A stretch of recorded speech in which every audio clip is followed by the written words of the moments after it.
Alam mo ba, ang IBP Road ay nangangahulugang Imelda Boulevard Project na bahagi ng malawakang plano noong dekada 1970 sa ilalim ng pamumuno ni Pangulong Ferdinand Marcos. Isa itong proyektong infrastruktura na orihinal na layong gawing alternatibong ruta patungong lungsod ng Quezon at sa paligid ng Metro Manila. Ngunit hindi ito natapos ayon sa orihinal na plano. Matatagpuan sa IBP Road ang Batasang Pambansa Complex na siyang upuan ng kapulungan ng mga kinatawan o House of Representatives.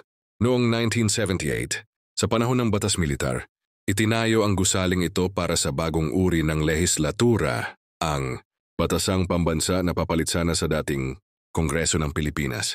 Pagkatapos ng EDSA Revolution noong 1986, ibinalik ang Kongreso sa dating sistema ng dalawang kapulungan, Senado at House of Representatives.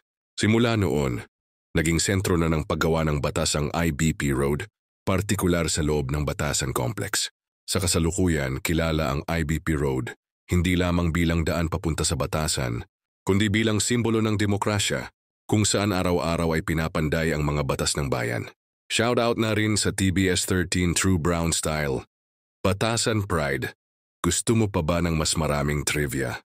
Pa-follow na rin para updated ka. Salamat.